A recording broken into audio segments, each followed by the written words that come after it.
बिस्मिल्लाहिर्रहमानिर्रहीम। मेरे new channel multiple knowledge with Suhaib में खुश आमदीद। दोस्तों, इस चैनल को बनाने का मकसद आपको दुनिया भर की मल्टीपल नॉलेज देना है और मुख्तलिफ शोबों में जो मैंने सीखी हैं और जो मैं सीख रहा हूं और सीखता रहूँगा। तो उम्मीद करता हूं कि आपको ये नॉलेज बहुत काम आने वाली है। और मैं फर्स्ट ऑफ ऑल सबसे पहले यहिया भाई का शुक्रिया अदा करता हूं कि उन्होंने मुझे मोटिवेट किया चैनल बनाने के लिए और उन्होंने मुझे कहा कि आप ज़रूर बनाएं और जो आपकी नॉलेज है वो लोगों में जो है वो आप शेयर करें। तो दोस्तों, मैं आपको मल्टीपल नॉलेज दूंगा इस चैनल के हवाले से, बहुत सी मुख्तलिफ चीज़ों के हवाले से। लेकिन फर्स्ट ऑफ ऑल हम सबसे पहले जो इस चैनल पे हम शुरू करने जा रहे हैं वो हम अपनी क्रिकेट सीरीज़ को स्टार्ट करने जा रहे हैं। तो क्रिकेट बहुत करीब है, वर्ल्ड कप बहुत 2020 का करीब है, तो हम इसके लिए जो है बेहतर से बेहतर प्लानिंग और बेहतर चीज़ें हम इसके अंदर कैसे कर सकते हैं, तो इसके मुताबिक हम सीरीज शुरू करेंगे।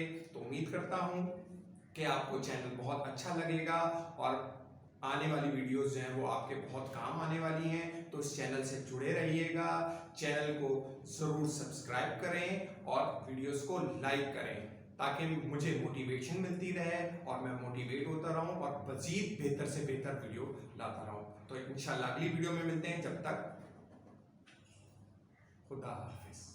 बिस्मिल्लाहिर्रहमानिर्रहीम एंड अस्सलाम वालेकुम। मेरे देखने वालों को मल्टीपल नॉलेज विद सुहेब में खुश आमदीद।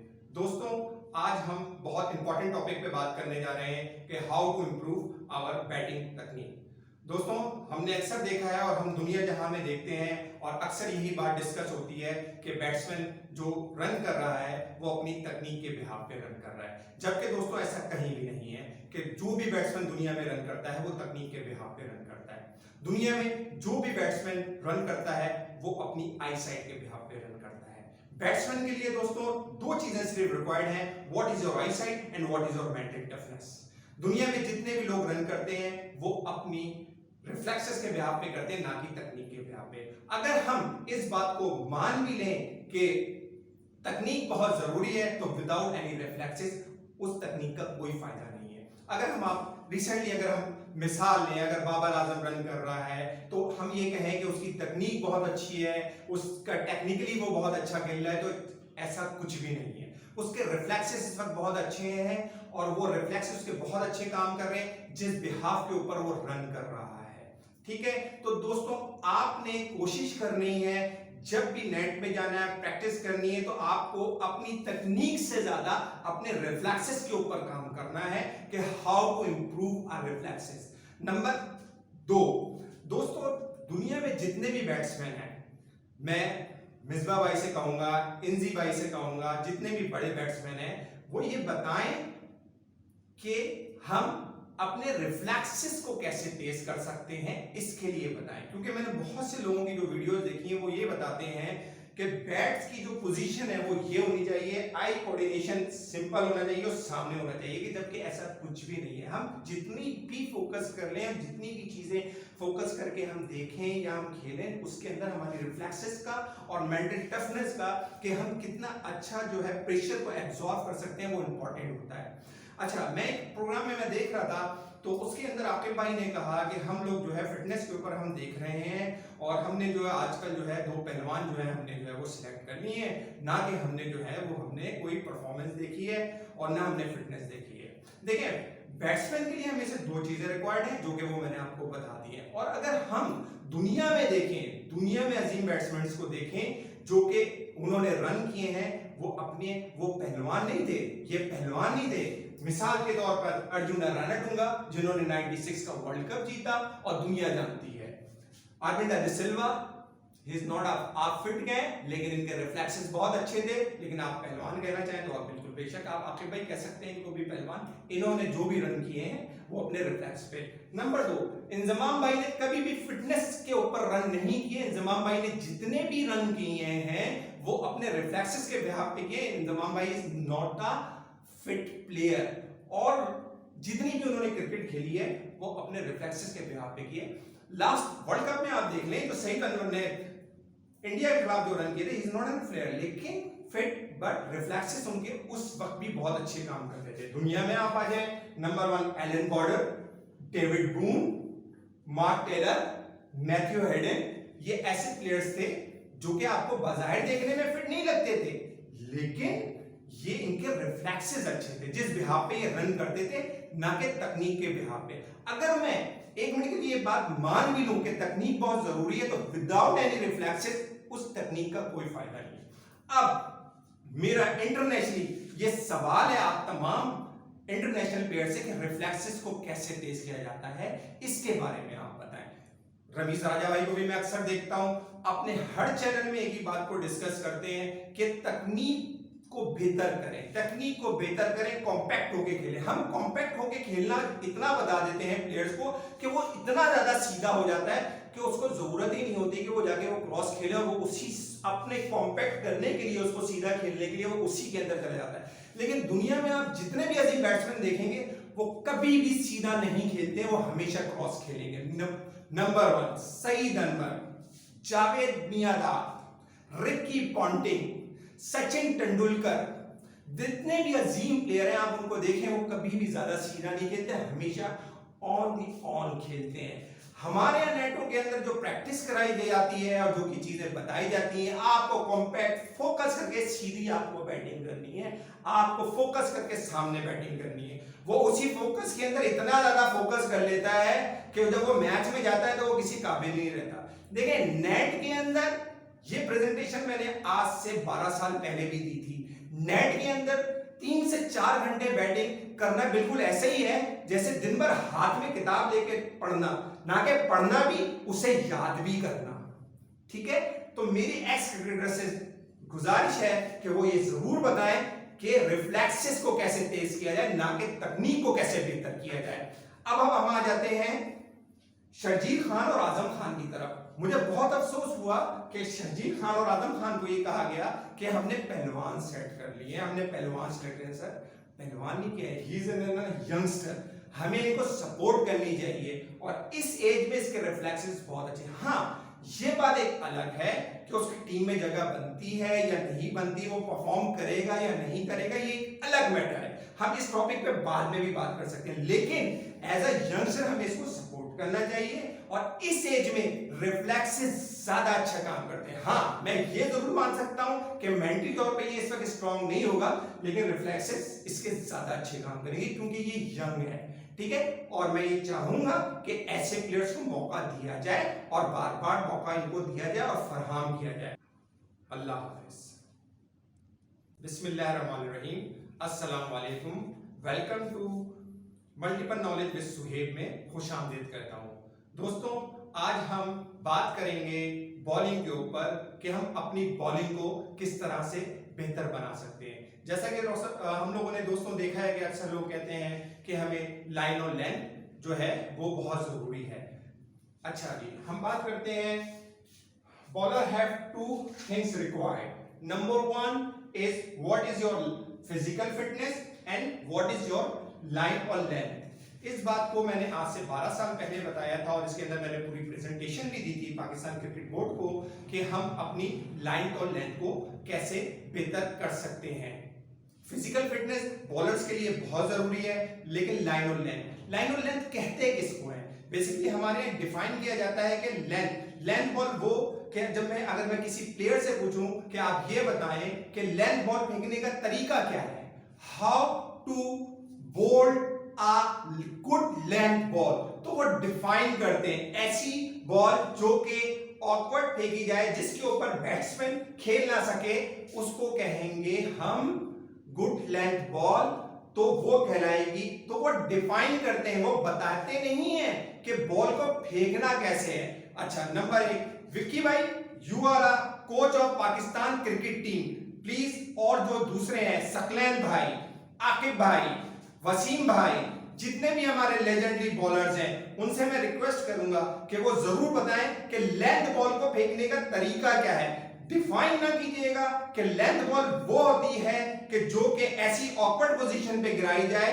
कि जिससे बैट्समैन ना खेल सके, और उसके अंदर ये बात भी कही जाएगी कि हम बताते हैं, बॉलर को बताते हैं, लेकिन वो गुड लेंथ है। मैंने ये पूछा लाइन, तो वो हो गई जो हमने खींच दी, ये लाइन हो गई।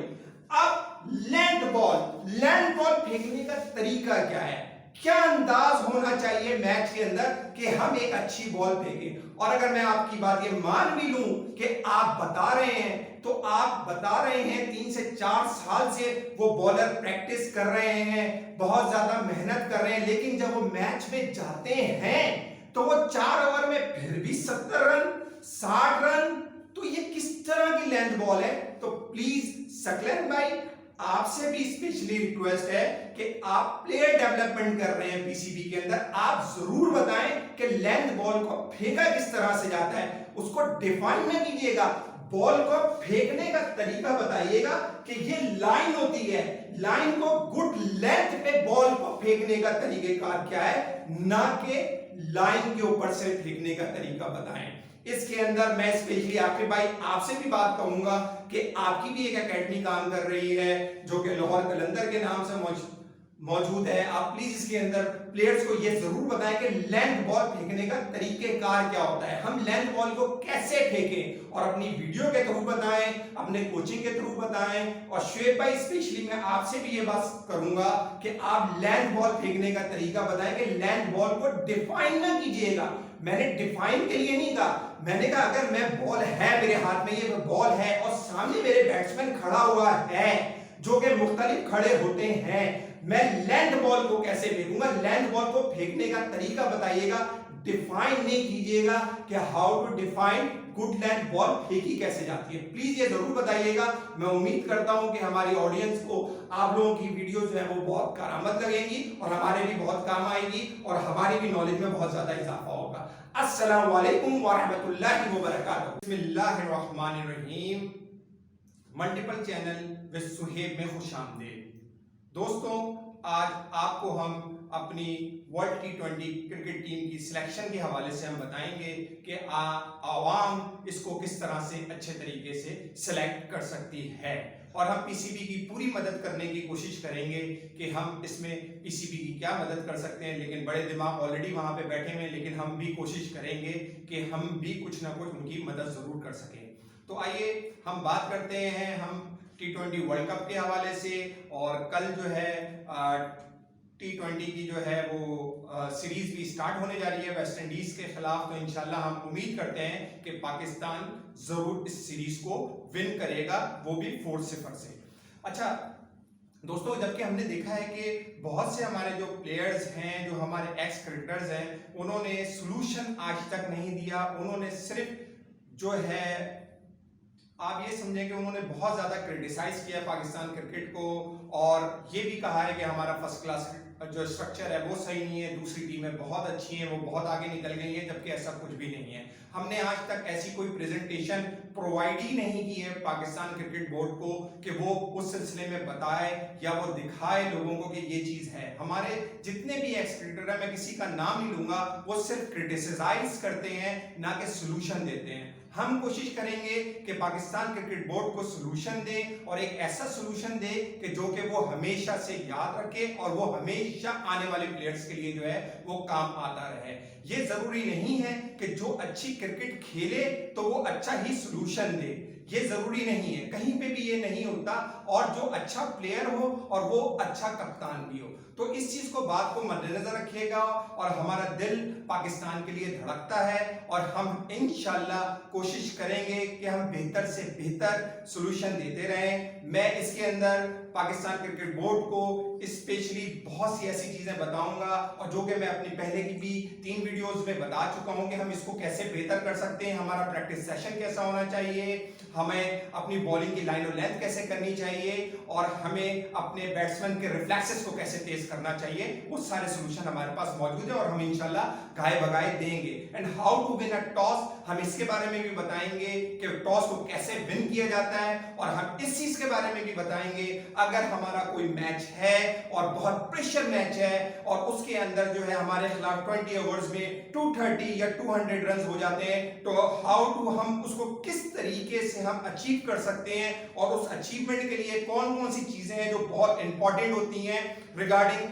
कहीं पे भी दुनिया में ऐसी चीजें नहीं दी गई होंगी, जो कि हम इंशाल्लाह प्रोवाइड करेंगे पाकिस्तान क्रिकेट बोर्ड को, और हम पूरी मदद करेंगे। तो आइए हम पहले पाकिस्तान क्रिकेट टीम की जो हमने एक सिलेक्शन बनाई है वन बाय वन हम उस सिलसिले में जरूर डिस्कस करेंगे, प्लेयर बाय प्लेयर करेंगे और हम लॉजिकली बात करेंगे। हम जो भी बात करेंगे प्लेयर्स के मुतालिक लॉजिकली बात करेंगे, विदाउट एनी लॉजिक बात नहीं करेंगे कि ये अच्छा प्लेयर है, ये अच्छा नहीं है, ये एंगल है, वो एंगल है।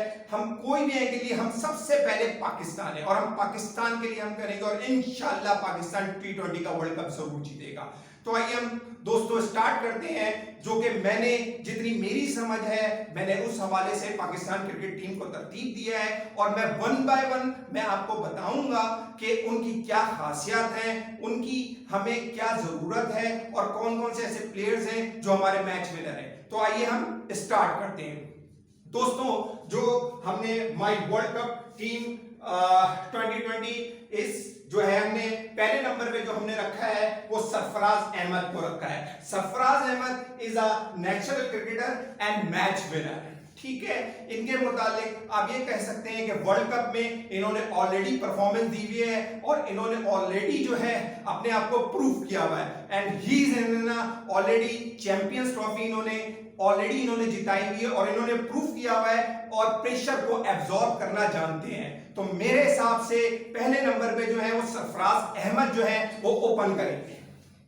ठीक है, second one is Mohammad Rizwan आजकल बहुत अच्छा परफॉर्म कर रहे हैं और फॉर्म में भी है, but he is not a natural cricketer और अभी तक इन्होंने वर्ल्ड कप खेला नहीं है और इस तरह की चैंपियंस ट्रॉफी आईसीसी का कोई भी ऐसा टूर्नामेंट नहीं खेला है। तो अभी तक मैं ये नहीं कह सकता ही इज अ गुड परफॉर्मर कि वो वर्ल्ड कप में जाके प्रेशर मैच में अपने आप को किस तरह से प्रूव करते हैं। तो ये बड़ा इंपॉर्टेंट है कि हम रिजवान अहमद को देखेंगे कि आईसीसी के टूर्नामेंट में वो किस तरह से अपने आप को प्रूव करते हैं। देखें, और मैचों में और टूर्नामेंट्स में प्रूव करना अपने आप को एक अलग मैटर है, लेकिन आईसीसी के मैच में जो ट्रॉफीज होती हैं like world cup, champions trophy, इसके अंदर प्रूव करना is totally different thing. Second one is Babar Azam, जो कि अभी हमारे रिसेंटली कप्तान है, जो अभी बहुत फॉर्म में दुनिया के बेहतरीन बैट्समैन है और इंशाल्लाह ये भी अपने आप को वर्ल्ड कप में प्रूव करेंगे कि आईसीसी के किसी भी टूर्नामेंट में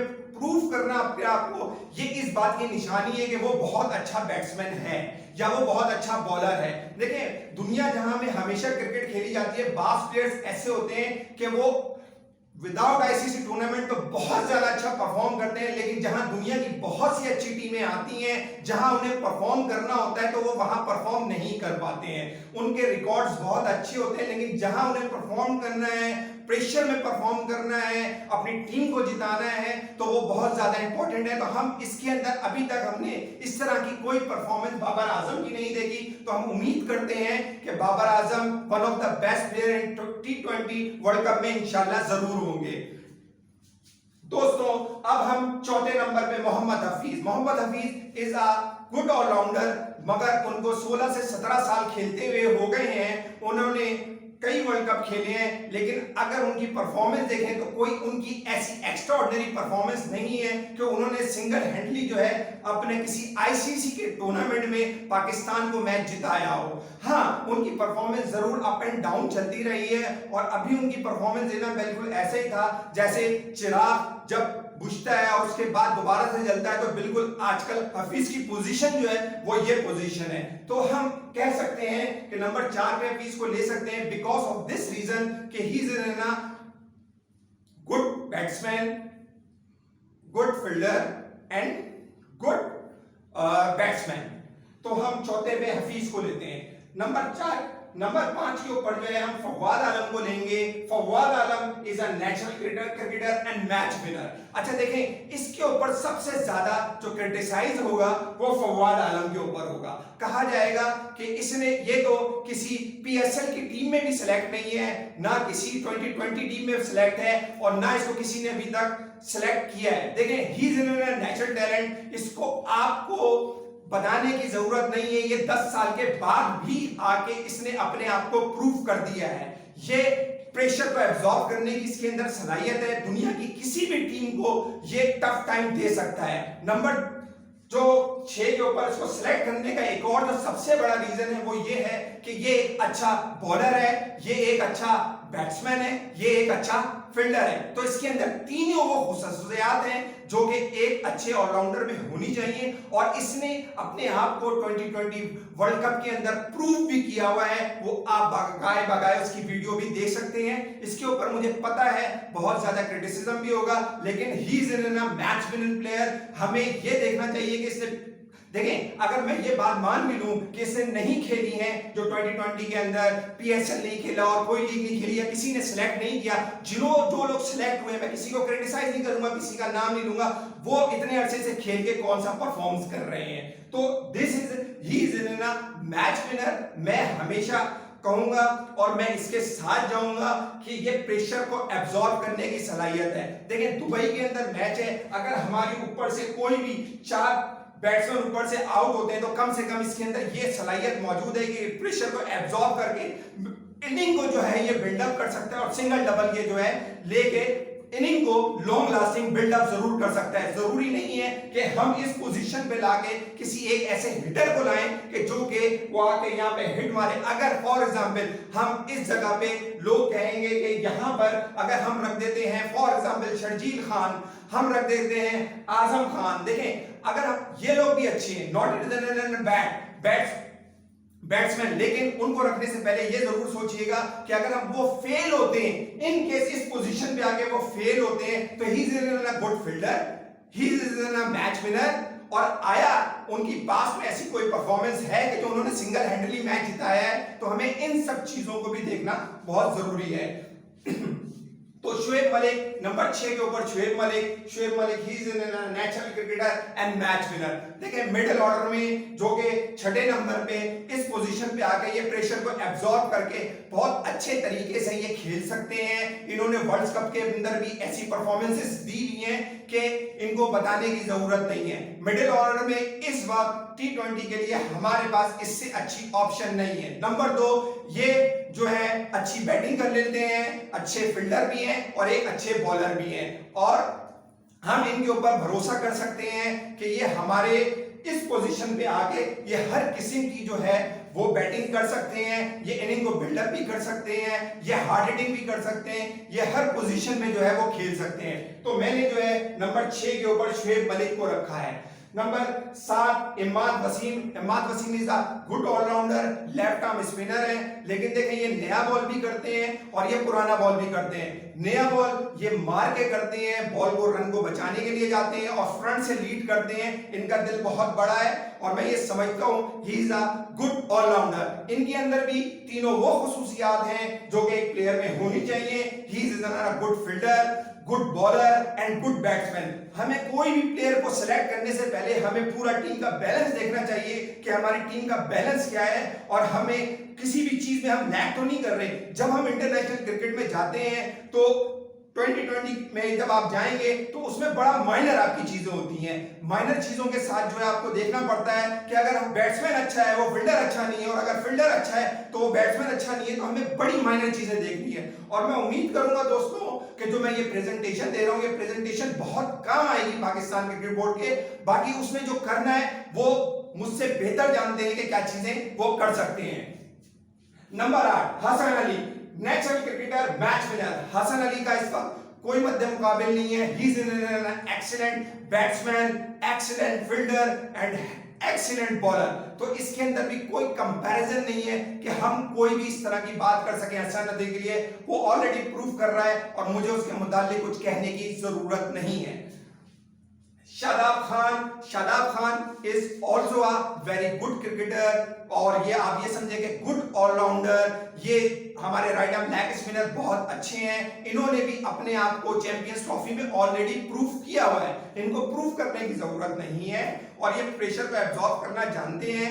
हाँ, ये जरूर है कि वो आजकल आउट ऑफ फॉर्म है, लेकिन अगर आप सिलेक्ट करेंगे, अगर 2 चीजें अगर मैं रखूं यहाँ पे उस्मान कादिर और शादाब खान, तो ऑब्वियसली फर्स्ट आपकी जो चॉइस होगी वो शादाब खान ही होगी। क्यों? शादाब खान ही राइट आर्म लेग स्पिनर, साथ ये बैटिंग भी करते हैं और like the good bats bowler.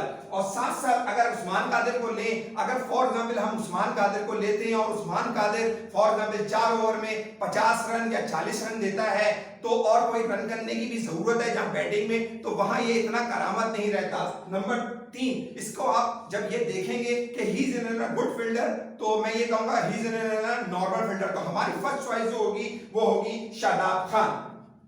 और नंबर 10 पे हम सिलेक्ट करेंगे Shaheen Afridi. Shaheen Afridi is an excellent character, excellent bowler, height है। दुनिया के क्रिकेट में जितने भी अच्छे बॉलर हैं वो लंबी हाइट के साथ होते हैं और इसके लिए गुड लेंथ बॉल फेंकना बहुत आसान है। बस इसका भी मैंने एक इंटरव्यू देखा तो उसने कहा कि 2020 में सबसे इंपॉर्टेंट चीज ये होती है कि हम अपनी जो बॉल है उसके पेस को चेंज करें और स्लोअर वन डालें और हम यॉर्कर्स डालें। देखें, ये सब चीजें कहना तो बहुत आसान होता है। मैं ये कहूंगा शाहीन को यू आर एन बेहतरीन प्लेयर हो, अल्लाह तुम्हें हमेशा खुश रखे। और लेकिन इसमें सिर्फ ये नहीं है कि हम स्पिन बॉल डालें, यॉर्कर कहने में और चीजें करने में बड़ा फर्क होता है। इसके लिए मैं आपको थोड़ी सी टिप्स दूंगा जो बड़ी इंपॉर्टेंट है, वो आपके जरूर काम आएंगी कि आप उसको किस तरह से मैच के अंदर आप जाके उसको जो है आप यूज कर सकते हैं। और एक्सीलेंट। और नंबर 11 पे मोहम्मद आमिर हैं, नेचुरल क्रिकेटर हैं, मैच विनर हैं, इनको भी कहने की जरूरत नहीं है, इन्होंने ऑलरेडी अपने आप को प्रूफ किया हुआ है। लाइक चैंपियंस ट्रॉफी, बड़े मैचों के ये प्लेयर हैं, ठीक है, गुड फील्डर एंड बैट्समैन भी आप नॉर्मली कह सकते हैं, but he is match winner. Match winner आप कह सकते हैं इनको के हैं। लेकिन तो हम मोहम्मद आमिर के ऊपर हम बात कर रहे थे, ही is N natural cricketer and match winner. इनको भी प्रूफ करने की जरूरत नहीं है, ऑलरेडी चैंपियंस ट्रॉफी में ये प्रूफ कर चुके हैं। लेकिन आम मैचों में प्रूफ ना करना इस बात की गारंटी नहीं है कि ये आईसीसी के टूर्नामेंट में भी ये अपने आप को प्रूव नहीं करेगा। इसने अपने आप को प्रूव किया हुआ है और one of the best bowler in the world. ठीक है जी, जो हमने ये टीम बनाई है 11 की, लेकिन आई होप कि पीसीबी इसके ऊपर गौर करें। लेकिन आमिर को भी चाहिए कि पोलाइट रहें और वर्ल्ड कप के अंदर आके पीसीबी की बात को सुने, क्योंकि बिकॉज ऑफ दिस रीजन कि you are an employ of PCB, तो आपको भी इस चीज को गौर करना चाहिए और पीसीबी को भी थोड़े ठंडे दिमाग से सोचना चाहिए कि इसको लेके आएं और इसको जरूर खिलाएं। देखें जी, ये तो हमारी होती है प्लेइंग 11, ये जो है हमारी टोटली सिलेक्ट है। ठीक है, इसके अंदर सरफराज अहमद 1, फवाद आलम 2, शुएब मलिक 3, हसन अली 4, आमिर 5। ये 5 ऐसे प्लेयर हैं जो आपके मैच विनिंग प्लेयर हैं। इनको आप हटा ही नहीं सकते किसी भी फॉर्म में, किसी भी फॉर्मेट में। यानी कि 2020 के वर्ल्ड कप की मैं बात कर रहा हूं कि इनको आप हटा नहीं सकते। यही आपके मैच विनर है और यही आपको मेन जो है वो मैच जिताएंगे। अब हम आगे चलते हैं। हमने अब 12 नंबर पे हमने रखा है मोहम्मद हसनैन को। मोहम्मद हसनैन को हम रख तो रहे हैं, लेकिन मोहम्मद हसनैन के लिए भी एक क्वेश्चन मार्क है। मोहम्मद हसनैन ने अभी तक आईसीसी का कोई ऐसा टूर्नामेंट नहीं खेला है और ना उसने कोई ऐसा परफॉर्मेंस दी है कि सिंगल हैंडली उसने कोई मैच हमें जिताया हो। तो हम हमारी तरफ से हसन बहुत अच्छे प्लेयर हैं, अल्लाह उनको और मजीद तरक्की दे और मजीद बेहतर वो बॉलर बने। अब इसके अंदर भी हमें 3 चीजें काउंट करती हैं। अगर हम हसनैन को सिलेक्ट करते हैं तो ही is N extraordinary bowler, he is N natural bowler. तो और अगर ये मैच में जाते हैं तो ये प्रेशर को अच्छा हैंडल कर सकते हैं या नहीं कर सकते, ये एक इंपॉर्टेंट चीज है। और हर मैच में जाके जितनी मैंने इनको देखा है, ये प्रेशर इनको हैंडल करना अभी इतना इनके लिए आसान नहीं है। हाँ, वक्त के साथ साथ ये जरूर अच्छे हो जाएंगे, लेकिन मेरी नजर में अभी इनकी प्लेइंग 11 में अभी इनकी जगह नहीं बनती है। तो लिहाजा मैंने इसी वजह से इनको क्वेश्चन मार्क मैंने लगाया है। ठीक है, उसके बाद 13 नंबर पे हमने रखा है उस्मान कादिर और जाहिद महमूद को हमने रखा है। अब उस्मान कादिर और जाहिद महमूद में से ऑब्वियसली सी बात है कि हमें एक प्लेयर को सिलेक्ट करना पड़ेगा कि वो कौन बेहतर है। अब बात यह है कि अभी तक इन दोनों ने भी कोई ऐसा आईसीसी का टूर्नामेंट नहीं खेला है, लाइक वर्ल्ड कप या चैंपियंस ट्रॉफी। अब उस मैच में जाके परफॉर्म करना, प्रेशर को अच्छे प्लेयर्स के सामने एब्जॉर्ब करना, ये बड़ा इंपॉर्टेंट है। अगर ये हम इनमें से किसी भी प्लेयर को सिलेक्ट करते हैं तो उसको सिलेक्ट करने का क्राइटेरिया क्या होगा वो मैं बताऊंगा आपको आगे चल के कि इन दोनों में से कौन बेस्ट है और उनमें से किस तरीके से उन दोनों में से किस प्लेयर को सिलेक्ट करना चाहिए और उसका क्या क्राइटेरिया होना चाहिए सिलेक्ट करने के लिए, वो भी मैं आपको बताऊंगा। मुझसे अच्छे लोग और मुझसे जीनियस लोग ऑलरेडी पीसीबी में मौजूद हैं, लेकिन जो हमने थोड़ी बहुत क्रिकेट देखी है उस हवाले से हम बताएंगे और हम अपने दिलो जान से पीसीबी की मदद करेंगे और पाकिस्तान इंशाल्लाह ये वर्ल्ड कप जरूर जीतेगा। अच्छा जी, 14वें नंबर पे आते हैं जी फखर जमान। फखर जमान हमारे लिए जो है ऑलरेडी चैंपियंस ट्रॉफी में प्रूव कर चुके हैं। ही इज नेचुरल प्लेयर आप तो नहीं कह सकते, बट हाँ ही इज एवरेज प्लेयर आप जरूर कहेंगे, लेकिन इसने अपने आप को ऑलरेडी आईसीसी के टूर्नामेंट में इसने अपने आप को प्रूफ किया हुआ है, चैंपियंस ट्रॉफी में प्रूफ किया हुआ है, प्रेशर मैच में इसने अपने आप को दिखाया है कि हाँ मैंने वहां रन किए हैं। जो इसने इनिंग इंडिया के खिलाफ खेली थी और इंडिया को हमने बहुत बुरी तरीके से आईसीसी में हराया था और इंशाल्लाह T20 में भी हम उसको इसी तरीके से हराएंगे। पाकिस्तान जिंदाबाद। और फखर जमान को हमने 14वें नंबर पे हमने रखा है और 15वें नंबर पे यहाँ पे भी हमने क्वेश्चन मार्क लगाया है। यहाँ पे हमने आजम खान और शर्जील खान को रखा है। अगर हम आजम खान और शर्जील खान में से किसी भी एक प्लेयर को पसंद करेंगे और रखेंगे तो उसमें भी रीजन और कंपटीशन सारी चीजों का होगा। इसके अंदर देखा जाएगा कि आईसीसी का टूर्नामेंट इन दोनों ने अभी नहीं खेला हुआ है। नंबर 2, इसमें यह देखा जाएगा कि इसमें सबसे अच्छा फील्डर कौन है। नंबर 3, यह देखा जाएगा कि अभी सबसे अच्छे इन दोनों प्लेयर्स में आजम खान और शरीर खान में इस एज में सबसे अच्छे रिफ्लेक्सेस किसके काम कर रहे हैं, प्रेशर को कौन अच्छा एब्सॉर्ब कर सकता है। क्योंकि वर्ल्ड कप में ओनली हमारे पास 3 मैचेस होंगे, एक क्वार्टर फाइनल, एक सेमीफाइनल और एक फाइनल। ये 3 मैच जो है वो फैसला करेंगे वर्ल्ड कप ट्रॉफी का। आम मैचों में कोई भी बैट्समैन जितने रन करे, जितने आउट करे, कोई फायदा नहीं है, लेकिन वो हीरो वही होगा जो कि क्वार्टर फाइनल, सेमीफाइनल और फाइनल में रन करेगा या आउट करेगा। तो हमें इन दोनों के रिफ्लेक्सेस को, फिटनेस को, सारी चीजों को मद्देनजर रखते हुए हमें जो है एक प्लेयर को सिलेक्ट करना पड़ेगा। Last one is Haris Rauf, Arshad Iqbal, Aamir Yamin, जो कोई भी हो सकता है। इनके ऊपर भी क्वेश्चन मार्क है, जबकि हारिस रऊफ को काफी लीग्स क्रिकेट खेल रहे हैं, तमाम चीजें मैं देख रहा हूं, लेकिन मुझे इनमें कोई इंप्रूवमेंट नजर नहीं आ रही। और ये जब भी किसी मैच में जाते हैं 4 ओवर 70 रन 80 रन, और ही is not a good batsman and he is not a good fielder. तो इनके ऊपर भी जो है वो एक क्वेश्चन मार्क है। इन्होंने अभी तक अपने आप को प्रूफ नहीं किया है और पीएसएल भी खेल रहे हैं, ऑस्ट्रेलिया में भी जाके खेल रहे हैं, बहुत मैचेस इन्होंने अब खेल लिए हैं। इनको प्रूफ करने का वक्त बहुत ज्यादा मिल चुका था, लेकिन ये अभी तक अपने आप को प्रूफ नहीं कर सके हैं। और मैंने इनको जितना देखा है, ये प्रेशर मैच में ये अपने आप को प्रूफ नहीं कर पाते हैं। हाँ, आगे चल के कर दें तो वो एक अलग बात है, लेकिन ही is not a natural player. आपको इनको भी इनमें से 3-4 प्लेयर्स के लिए जो है सिलेक्शन वो बड़ी गौर और फिक्र करने के बाद आपको करनी पड़ेगी कि ही इज।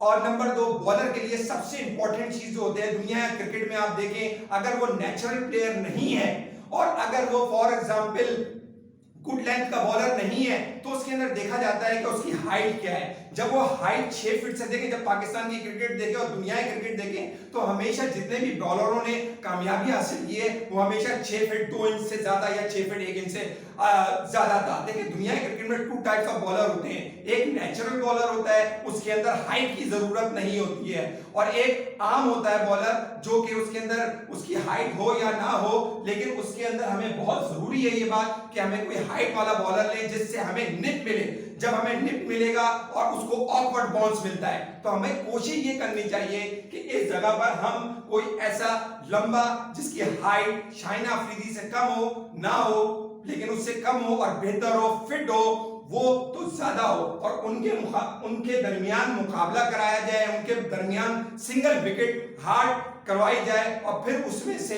सिलेक्ट किया जाए तो ज्यादा बेहतर है। तो मैंने आपको बताया कि हमारे लिए 15 आजम खान, शर्जील खान, 16 हारिस रऊफ और अरशद इकबाल या आमिर यामीन या इमाद बट आप कोई सा भी ले सकते हैं उसमें से, और इन दोनों में से और हसनैन में से जो क्वेश्चन मार्क लगे हैं ये बड़ा इंपॉर्टेंट है और इनको हमने बड़ा क्लोजली वॉच करना है और इनको बड़ा क्लोजली लेके चलना है कि मेंटल टफनेस में कौन है, प्रेशर को कौन एब्जॉर्ब कर सकता है, प्रेशर में कौन अच्छी बॉलिंग कर सकता है। देखें, प्रेशर को एब्जॉर्ब करके बॉलिंग करना एक आर्ट है, बॉल को गुड लेंथ पे फेंकना एक आर्ट है और उसको फेंकने के लिए वो भी मैं इंशाल्लाह जरूर पाकिस्तान क्रिकेट बोर्ड को इसकी तफसीली में आपको ब्रीफिंग दूंगा कि हम गुड लेंथ बॉल कैसे फेंक सकते हैं, रिफ्लेक्सेस को हम तेज कैसे कर सकते हैं और इंशाल्लाह पाकिस्तान T20 का वर्ल्ड कप जरूर जीतेगा और अभी जो वेस्ट इंडीज के खिलाफ जो सीरीज हो रही है वो भी इंशाल्लाह जरूर जीतेगा और हमें वर्ल्ड कप में कुछ ऐसा डिफरेंट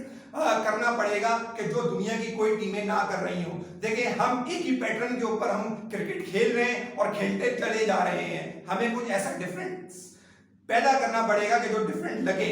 ना हमने इस चीज को ना हम अपने पीएसएल में इस्तेमाल कर रहे हैं और ना हम कश्मीर लीग में मुझे लग रहा है कि इस्तेमाल करेंगे। हमें कुछ डिफरेंट करना चाहिए कि दुनिया से जो अलग हटके हो। देखें, दिल में खौफ, फियर जब सबसे पहले हमारे दिल में होता है, खौफ, फियर जब तक नहीं निकालेंगे हम तो हम कभी भी एक अच्छी टीम नहीं बन सकते।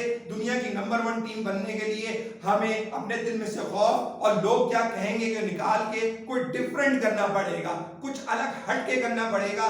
मैंने ये पूरी प्रेजेंटेशन आज से 12 साल पहले पीसीबी को दी, पीसीबी से कॉल आई लेकिन पीसीबी ने कोई रिप्लाई नहीं दिया क्योंकि वो मैंने लिख के दिया और मैं इंतखाब आलम साहब का भी शुक्रिया अदा करता हूं कि उन्होंने मुझे अप्रिशिएट किया तो मैंने उस बेआब पे उन्हें वो भेजी। लेकिन अब मैं इस 10 से 12 साल के बाद ये वीडियो बना के आपको एक ऐसी प्रेजेंटेशन दे रहा हूं कि जो कि दुनिया में अब तक किसी ने भी नहीं दी। देखें, क्रिटिसाइज करना और प्लेयर्स के बारे में बोलना कि इसको ले लो, इसको हटा दो, इसको ले लो, उसको हटा दो। देखें, जो रहा पीसीबी से जिसने अन किया अपने घर चलाए और बहुत ज्यादा अन किया उन्होंने, आज भी वो पीसीबी को बुरा भला कहते हैं जबकि ऐसा नहीं करना चाहिए। उन्हें पीसीबी का साथ देना चाहिए, पीसीबी का हाथ पटाना चाहिए और पीसीबी को ऐसे मशवरे देने चाहिए कि जो उनके लिए कारामद हो, ना कि हमें बहस करनी चाहिए और पीसीबी को क्रिटिसाइज करना चाहिए। इंशाल्लाह मेरी जितने भी अंदर एनर्जी है, मैं जितने एफर्ट करके, मैं जितने दिमाग लगा के जो चीजें बेहतर तरीके से पीसीबी को दे सका मैं दूंगा और इंशाल्लाह पाकिस्तान इस दफा इंडिया को T20 वर्ल्ड कप में भी हराएगा और इंशाल्लाह पाकिस्तानी T20 का वर्ल्ड कप जीतेगा। पाकिस्तान जिंदाबाद। बिस्मिल्लाहिर्रहमानिर्रहीम। मल्टीपल नॉलेज विद सुहेब में खुशामदीद। अस्सलाम वालेकुम मेरे देखने और सुनने वालों को। दोस्तों, आज हम एक बहुत ही इंपॉर्टेंट टॉपिक पे बात करेंगे रिगार्डिंग वर्ल्ड कप और मैं उम्मीद करता हूं कि मेरे देखने और सुनने वालों को ये जरूर बहुत पसंद आएगा ये वीडियो। और अगर आपको वीडियो पसंद आता है तो प्लीज वीडियो को शेयर करें, लाइक करें और चैनल को जरूर सब्सक्राइब करें। तो आइए हम स्टार्ट करते हैं T20 वर्ल्ड कप के लिए। देखें जी, मैं जितनी भी वीडियोस बनाऊंगा अपनी रिगार्डिंग T20 वर्ल्ड कप के हवाले से बनाऊंगा और T20 वर्ल्ड कप के बाद मैं सजेशन दूंगा बहुत सारी कि हमारी क्रिकेट में किस तरह से बेहतरी की जा सकती है और कैसे करनी चाहिए। मैं उसके बाद रिगार्डिंग T20 वर्ल्ड कप के बाद मैं कोई भी ऐसी वीडियो नहीं बनाऊंगा और मैं बहुत से सोल्यूशन दूंगा जो कि बहुत कारआमद है और पाकिस्तान क्रिकेट बोर्ड के बहुत काम आने वाले हैं और ये चीजें मुद्दतों याद रहेंगी और ये चीजें जितनी भी मैं बताऊंगा ये हमेशा तारीख में लिख दी जाएंगी इंशाल्लाह और जरूर ये पाकिस्तान क्रिकेट टीम के लिए और पाकिस्तान क्रिकेट बोर्ड के लिए काम आएंगी। रिगार्डिंगली मैं सबसे पहले अपने वजीर आजम साहब को खुशामदीद कहूंगा और मैं उनसे अपील करूंगा कि प्लीज इन सब चीजों को जरूर देखें और इन सब चीजों के बारे में इन लोगों को पाकिस्तान क्रिकेट बोर्ड को गाइडलाइन दें और इसको किस तरह से मजीद बेहतर किया जा सकता है, हम इसको बेहतर करें। तो आइए दोस्तों, हम बात करते हैं रिगार्डिंगली टॉपिक के हवाले से। हम जब भी बात करते हैं हम कभी कोई सॉल्यूशन नहीं देते, हमें सिर्फ सॉल्यूशन देने की जरूरत है कि हम ऐसा लॉजिकली सॉल्यूशन दें जो कि पाकिस्तान क्रिकेट बोर्ड और पाकिस्तान की क्रिकेट के लिए बहुत जरूरी हो। मैं हमेशा ये बात कहता हूं कि क्रिटिसाइज करना तो बहुत आसान है लेकिन सॉल्यूशन देना मेरे ख्याल से वो बहुत मुश्किल है। मैं रिगार्डिंगली स्पेशली अपने फॉर्मर क्रिकेटर्स को जिनके यूट्यूब चैनल्स हैं, मैं किसी का नाम नहीं लूंगा, और हमारी पीसीबी जिनके जो बहुत ज्यादा दिमाग है उनके पास और बहुत सारे ब्रिलियंट लोग भी बैठे हुए हैं, तो रिगार्डिंगली इस चीज के ऊपर जरूर सोचिएगा जो मैं क्वेश्चंस कर रहा हूं, और इसके आंसर्स के बारे में भी जरूर सोचिएगा कि रिगार्डिंगली T20 वर्ल्ड कप में हमें क्या करना चाहिए। तो रिगार्डिंगली मेरा जो एक बहुत इंपॉर्टेंट क्वेश्चन है जो कि हमेशा से वर्ल्ड कप में होगा और जो कि हमें चाहिए भी होगा, क्योंकि वर्ल्ड कप में हमारे जो है T20 वर्ल्ड कप की तैयारी हमें अभी से करनी चाहिए और उसकी प्लानिंग हमें अभी से करनी चाहिए। उसमें ये ना हो कि स्पेशली सिर्फ 3 से 4 लोग या 10 लोग मिलके एक टीम का फैसला करें, उसकी प्लानिंग का फैसला करें। जो भी लोग हैं वो फ्रंट से आए, लीड करें और अपना बताएं प्लान कि उनका प्लान क्या है। रिगार्डिंगली मिसबाहुल हक साहब जो कि पाकिस्तान क्रिकेट टीम के कोच हैं, वकार यूनुस साहब और जितनी भी टीम की और मैनेजमेंट है वो आके बताए कि उनके जहन में प्लान क्या है। मैं कभी भी ये नहीं चाहूंगा कि किसी की जॉब जाए या किसी के घर पे अंदर कोई प्रॉब्लम हो उनकी जॉब्स की वजह से। रिगार्डिंगली आप पाकिस्तान के लिए हैं और हम सब भी पाकिस्तान के लिए ही काम कर रहे हैं, तो हमें जरूर ऐसी प्रेजेंटेशन दें कि हमारी टीम बेहतर हो और बेहतर से बेहतर हो सके। मैंने रिगार्डिंगली अपनी पहले की भी वीडियो में आपसे सवालात किए हैं, तो मैं उम्मीद करता हूं कि आप उन सवालात के भी जवाब जरूर देंगे। अगर आप इन सवालात के जवाब नहीं देते तो मैं ये समझता हूं और प्राइम मिनिस्टर साहब से अपील करता हूं कि इनको विदाउट एनी प्रेजेंटेशन किसी भी सीट के ऊपर नहीं रहना चाहिए। रिगार्डिंगली आइए हम बात करते हैं टॉपिक के ऊपर। हम बात करते हैं my world cup T20 team के हवाले से।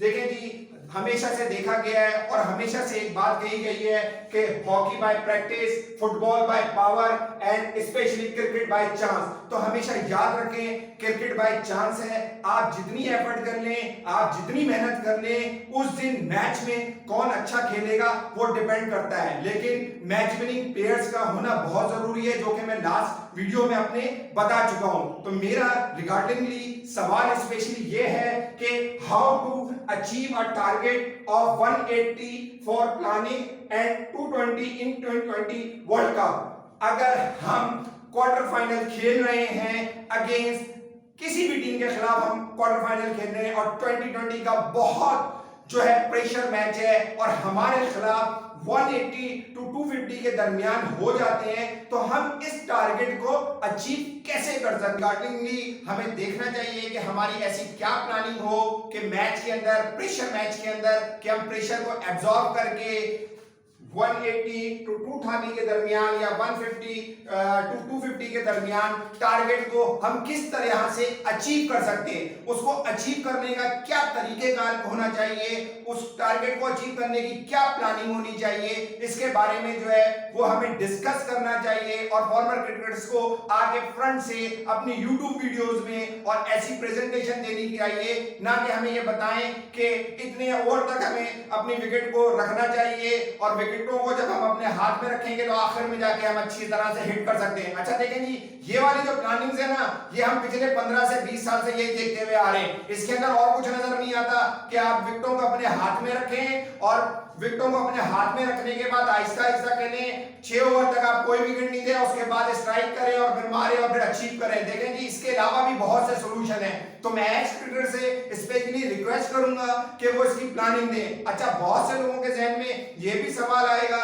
कि जी जो बड़े थिंक टैंक बैठे हुए हैं वो ऑलरेडी जो करोड़ों रुपए ले चुके हैं, जो लाखों रुपए सैलरी से ले रहे हैं, तो फिर अगर हमने सोल्यूशन देना है तो फिर उनका क्या काम है। ये बात भी आपकी बिल्कुल सही है। बात ये है कि सबसे पहले है पाकिस्तान सबसे पहले, तो हमें कोशिश ये करनी चाहिए इसके अंदर कि हम पाकिस्तान क्रिकेट बोर्ड को ऐसा सॉल्यूशन दें जो कि हमेशा काम आए। और मैं प्राइम मिनिस्टर साहब से अपील करूंगा कि कोई भी जो भी ऐसा आदमी हो जो अच्छी प्रेजेंटेशन दे, तो उसे जरूर किसी ना किसी चीज से आप स्पेशली कोई छोटे मोटे गिफ्ट से जरूर उसको नवाजें, या कोई उसको प्रेजेंटेशन के हवाले से उसको जरूर लाइक करें, उसको कोई जरूर सर्टिफिकेट दे। इससे मोटिवेशन उसको मिलेगी और मजीद जितने भी बड़े दिमाग है, ये सिर्फ 10, 12 या 20 लोगों का काम नहीं है। जरूरी ये नहीं है कि जिसने सिर्फ क्रिकेट ही खेली हो वही अच्छे जो है सजेशन दे सके। दुनिया जहां से आपके पास सजेशन आएंगे, अच्छी आपके पास प्लानिंग आएगी, तो प्लीज उसको ऑब्जर्व करें। मैं प्राइम मिनिस्टर साहब से दोबारा अपील करूंगा कि इसके लिए जरूर देखें और इसके अंदर जो सबसे अच्छी प्रेजेंटेशन देता है उसको आप रिगार्डिंगली पाकिस्तान टीम का कोच भी बनाएं, बॉलिंग कोच भी बनाएं, और जिसको भी आपने रखना है सर, तो स्पेशली उसकी प्रेजेंटेशन इज इंपॉर्टेंट है, ना कि हम सिर्फ उसके नाम के ऊपर हम उसको रखें। Presentation is most important thing. उसके जहन में चल क्या रहा है, वो चाहता क्या है, वो कैसे इंप्रूवमेंट कर सकता है पाकिस्तान क्रिकेट टीम के लिए। तो हमारे लिए सबसे इंपॉर्टेंट चीज ये है कि उसकी प्रेजेंटेशन होनी चाहिए, उसे नजर आना चाहिए, उसको बताना चाहिए कि जी मेरी प्लानिंग ये है, मैं इसको इस तरह से अचीव करूंगा। लेकिन जब हम वर्ल्ड कप खत्म हो जाएगा तो हम उसके अंदर ये कहेंगे कि जी बात ये है कि अब हम टीम को चेंज कर रहे हैं, हम कोच को चेंज कर रहे हैं। देखें जी चिड़िया चुग गई खेत, तो उसके बाद तो कोई फायदा नहीं हुआ। हमें ये सारी प्लानिंग, सारी चीजें वर्ल्ड कप से पहले करनी होंगी और हमें डिस्कस करना होगा कि how to achieve a target of 150 to 250। हमें इसके लिए क्या प्लानिंग करनी चाहिए, क्या बेहतरी होनी चाहिए, हमें किस तरह से बैटिंग में अचीव करनी चाहिए, इस प्रेशर को हमें अब्सॉर्ब करके हमारी क्या ट्रेनिंग होनी चाहिए। जबकि मैंने लास्ट वीडियो में बताया है कि इसकी प्लानिंग किस तरह से होनी चाहिए और क्या चीजें हमें करनी चाहिए। तो प्लीज स्पेशली इसके ऊपर बात करें। T20 का वर्ल्ड कप इंशाल्लाह पाकिस्तान ही जीतेगा और इंशाल्लाह पाकिस्तान में ही T20 का वर्ल्ड कप आएगा। पाकिस्तान जिंदाबाद। बिस्मिल्लाहिर्रहमानिर्रहीम, अस्सलाम वालेकुम। मल्टीपल नॉलेज विद सुहेब में खुशामदीद। लोग दोस्तों, आप लोग कह रहे होंगे कि बहुत दिनों से मैंने कोई अपनी वीडियो अपलोड नहीं की है। अपलोड ना करने का रीजन सबसे बड़ा ये था कि कोई ना कोई ऐसा टॉपिक होना चाहिए कि जिसके ऊपर बात की जाए, ऐसे टॉपिक के ऊपर बात की जाए जिसका कोई रीजन भी हो। विदाउट एनी रीजन रोज रोज आ जाना और बात करना वो मुझे भी अच्छा नहीं लगता। और आजकल टेस्ट मैच भी चल रहा है पाकिस्तान का और उस हवाले से भी कई लोग बात कर रहे हैं, तो मुझे जरूरत नहीं है उस टॉपिक के ऊपर बात करने की। वो बाकी लोग बहुत अच्छा जो है वो मशवरे दे रहे हैं, लेकिन मैं सिर्फ वर्ल्ड कप T20 को फोकस कर रहा हूं और रिगार्डिंगली वर्ल्ड कप T20 के हवाले से ही मैं डिस्कस कर रहा हूं। और ये जितनी भी मैं प्रेजेंटेशंस दे रहा हूं ये हमेशा जो है वो काम आएंगी, चाहे T20 वर्ल्ड कप हो, चाहे आपका 50 ओवर्स का वर्ल्ड कप हो, कोई सा भी वर्ल्ड कप हो, ये उसके अंदर काम आएंगी। और ये एक दफा मैं प्रेजेंटेशन दूंगा तमाम चीजों के, उसके बाद मैंने आपको अपनी लास्ट वीडियोस में भी बताया है कि मैं कभी भी इस टॉपिक के ऊपर बात नहीं किया करूंगा। हाँ, वर्ल्ड कप के दौरान मैं बात कर लूंगा तो कर लूंगा, जो मैं प्रेजेंटेशंस दे दूंगा ये हमेशा पाकिस्तान क्रिकेट बोर्ड और पाकिस्तान के ये हमेशा काम आएगी। मैं प्राइम मिनिस्टर इमरान खान साहब से अपील करूंगा कि इन सब चीजों को देखें और जरूर गौर से देखें और पीसीबी के जो बहुत बड़े दिमाग हैं, जहीन दिमाग हैं वहां जो बैठे हुए हैं, उनसे भी ये सवालात करें। देखिए जी, आज हम बात कर रहे हैं वर्ल्ड कप के दौरान अगर हमारी टीम लोएस्ट स्कोर पे आउट हो जाती है तो हम किस तरह से अपने मैच को विन कर सकते हैं। अगर जैसा कि मिसाल के तौर पे देखें कि हमारा 99 का वर्ल्ड कप था, हम लोग फाइनल खेल रहे थे ऑस्ट्रेलिया के खिलाफ और हम 132 रन्स के ऊपर आउट हो गए, तो हम लोग बहुत ज्यादा दिल बर्दाश्त हो गए। हमने कोई उसके ऊपर ऐसी प्लानिंग नहीं की कि अगर हम लोएस्ट स्कोर पे आउट हो जाएं तो हमें उसको कैसे ब्लॉक करना है सामने वाली टीम को। हमने आया कि अग्रेसिवली जाना है या अग्रेसिव जाने के साथ साथ रन्स को भी सेव करना है और हमें किस तरह से सामने वाली टीम को जो है वो कम रन पे, उससे भी कम रन पे जो है उनको आउट करना है। तो देखें जी, हम बात कर रहे हैं वर्ल्ड कप T20 के हवाले से। देखें जी, हमेशा एक चीज याद रखिएगा अपने जहन में, और हमारे बड़े बुजुर्ग हमेशा से कहते हैं कि hockey bye practice, football by power and specially cricket by chance. आप जितनी भी मेहनत कर लें, आप जितनी भी एफर्ट कर लें, क्रिकेट बाय चांस है। ऑन द डे कौन अच्छा खेलेगा वो डिपेंड करता है, ठीक है, लेकिन उसके लिए प्लेयर्स की सिलेक्शन बहुत अच्छी होनी जरूरी है। और मैं अपनी लास्ट वीडियो में बता चुका हूं कि उसका क्या क्राइटेरिया होना चाहिए और किस तरह से करना चाहिए। अब मैं बहुत तेजी से अपनी वीडियोस जो है वो डालूंगा और 1 बाय 1 टॉस से लेके हर चीज के बारे में मैं बताऊंगा कि हम टॉस को किस तरह से विन करेंगे, हम किस तरह से हमारी टीम का सिलेक्शन होना चाहिए, सारी चीजें मैं इसके बारे में बताऊंगा। देखें ये how to save a match in lowest score. हमें लोएस्ट स्कोर के ऊपर अगर हम खुदा न खास्ता हम लोग 100 रन पे T20 में या और 120 पे आउट हो जाते हैं या 150 पे आउट हो जाते हैं, तो हमें लोएस्ट स्कोर के ऊपर हमें अपने मैच को किस तरह से बचाना चाहिए, आया कि हमें सामने वाली टीम को आउट करने पे जाना चाहिए या आउट करने के साथ साथ हमें जो है रन्स को भी बचाना चाहिए। तो हमारी प्लानिंग क्या होनी चाहिए, हम किस तरह से प्लान करें कि हम मैच को लोएस्ट स्कोर पे जीत सकें और वो हमारे मुल्क के लिए, पाकिस्तान के लिए बहुत फायदेमंद हो। और मैं अपने तमाम एक्स क्रिकेटर से गुजारिश करूंगा कि वो इस टॉपिक के ऊपर अभी से बात करें, क्योंकि वर्ल्ड कप T20 का जो शेड्यूल है वो अनाउंस हो चुका है। जो प्लानिंग है वो हमें अभी से करनी है। ये ना हो कि जब हम लोग वर्ल्ड कप की टीम जो है वो अनाउंस हो जाए और वहां जाए और उसके बाद खुदा ना खास्ता हम कोई ना मैच हार जाए या वर्ल्ड कप का कोई क्वार्टर फाइनल हार जाए या सेमीफाइनल में जाए तो उसके बाद एक गाना चल रहा हो, तुम जीतो या हारो हमें तुमसे प्यार है। बिल्कुल हमें पाकिस्तान से प्यार है,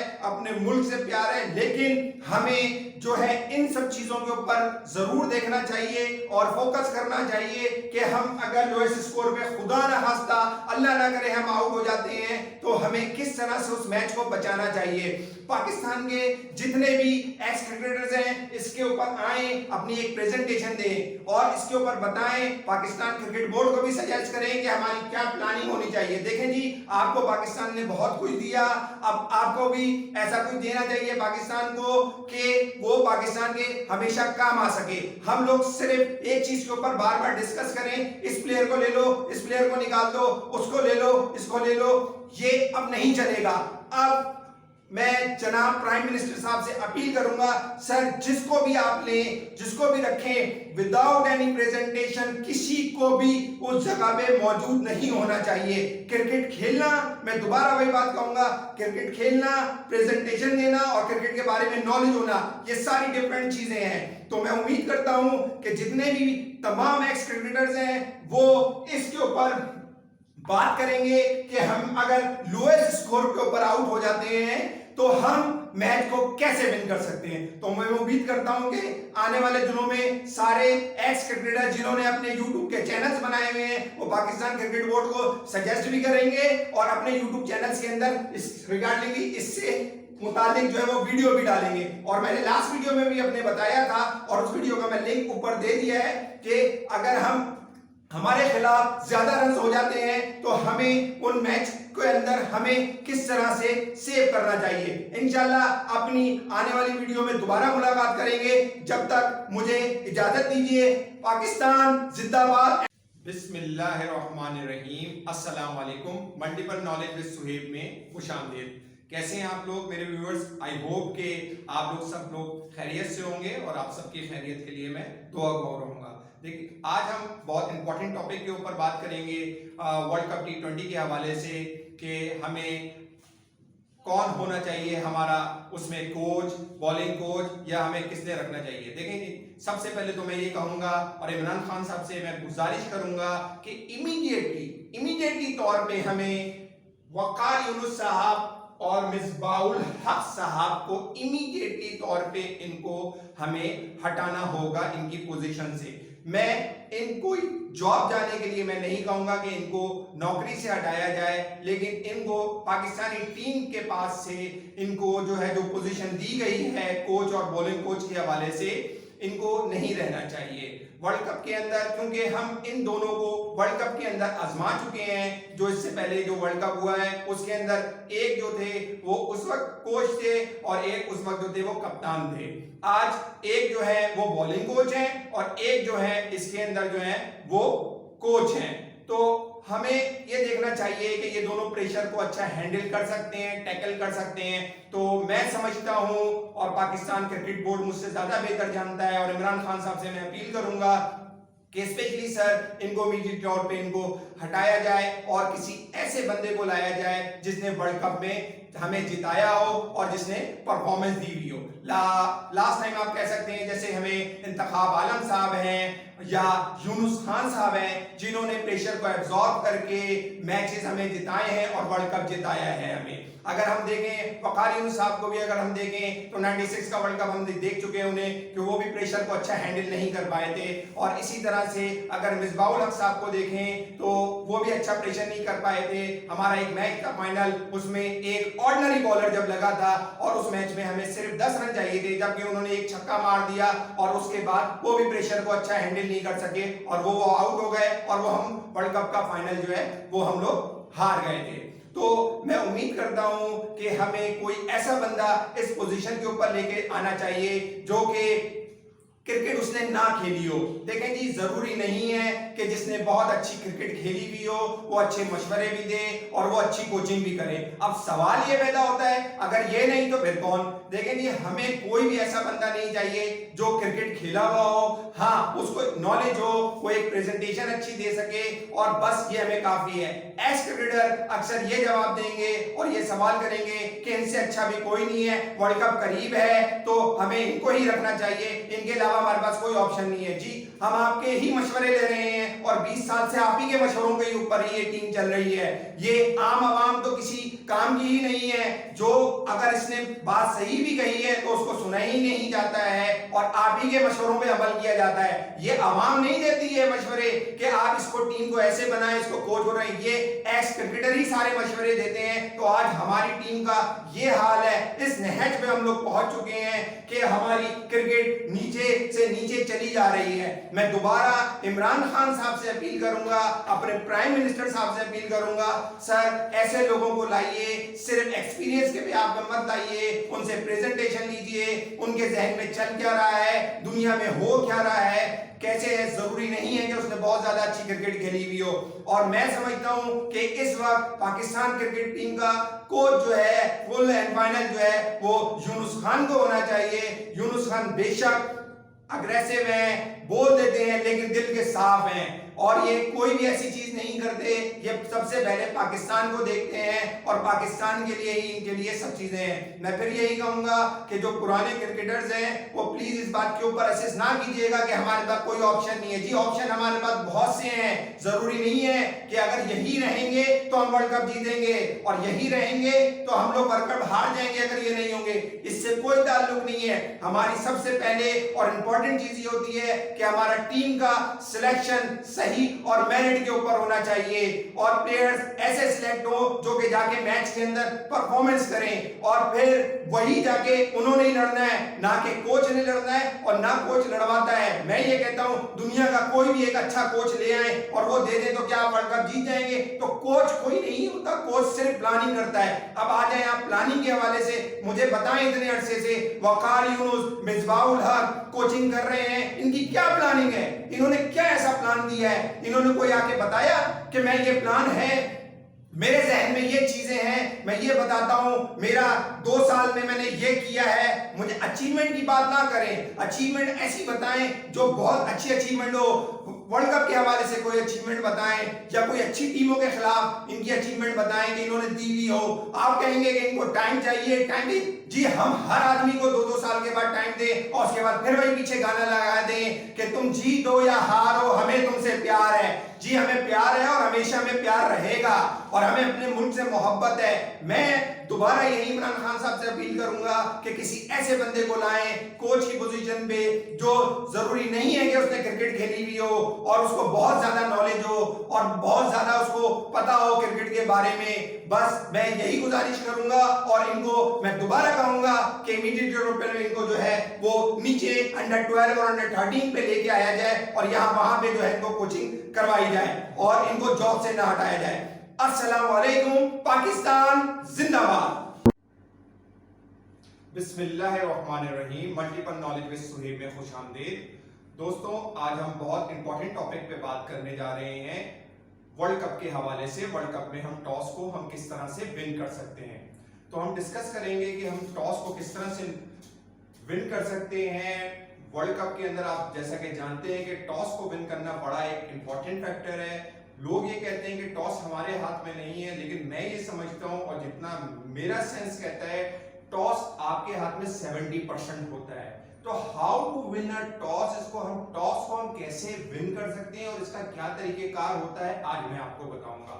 दोस्तों, जैसा कि आप देख रहे हैं मेरे सामने एक कॉइन है, दिस इज अ कॉइन। इसका एक हिस्सा जो है वो हेड है और एक हिस्सा जो है इसका टेल है। अगर मैं हेड को लेफ्ट हैंड पे रखूं और टेल को राइट हैंड पे रखूंगा और मेरी पोजीशन अगर ये होगी, अगर मैं लेफ्ट हैंड से फेंक रहा हूं तो अगर मैं इसको एयर में जब फेंकूंगा तो 10 आउट ऑफ 7 जो है वो हेड ही आएगा। और अगर पोजीशन कॉइन की हेड जो है राइट साइड पे है और टेल जो है वो लेफ्ट साइड पे है और मैं अगर कॉइन को उछालूंगा एयर में तो 10 आउट ऑफ 7 जो है वो टेल ही आएगा। अब हम आ जाते हैं कॉइन को इस तरह से, जो ऑब्वियस सी बात है मैच के अंदर नहीं फेंका जाता है, मुख्तलिफ कप्तान मुख्तलिफ तरीकों से फेंकते हैं। देखें कि अगर टॉस की पोजीशन, जब कॉइन की पोजीशन ये हो और ऊपर की जानिब हेड हो और नीचे की जानिब टेल हो, तो जब भी कप्तान फेंकेगा तो 10 आउट ऑफ 7 जो है वो हेड ही आएगा। ये आप ट्राई जरूर करें। और अगर टेल की पोजीशन ऊपर हो और मैं इस कॉइन को 10 आउट ऑफ 7 टाइम फेंकूं तो ऊपर टेल ही आएगा। अब ये डिपेंड करता है मैच के अंदर, जब मैं जा रहा हूं मेरे साथ अगर कोई भी कप्तान है, उसकी हाइट कितनी है और वो अमूमन मैचों में जब वो कॉल करता है तो वो क्या कॉल करता है, ठीक है, ये आपको प्रीवियस मैचेस देखने पड़ेंगे अगर वो टॉस के अंदर कॉल करता है तो। और अगर वो फेंकता है तो वो कितनी पोजीशन पे फेंकता है और उसकी अमूमन टॉस के अंदर क्या आता है, तो ये भी आपको साथ साथ देखना है। बाबर आजम आपको मशवरा ये है कि आप मेजॉरिटी जब भी टॉस के अंदर जाएं आप कॉल करें, ना कि सामने वाले प्लेयर को कॉल करने का मौका दें। आप कॉन्फिडेंस के साथ जाएं और कॉल करें टॉस के अंदर, वो आपके लिए ज्यादा बेनिफिट है कि आपको उसके अंदर कॉल करने का। अच्छा देखिए, 3 किस्म के टॉस होंगे इसके अंदर। अगर मैं इस कॉइन को फर्श में फेंकूंगा तो ये टर्न अराउंड होगा, ठीक है, उसके अंदर आप देखेंगे क्या चीज 10 आउट ऑफ 7 आ रही है।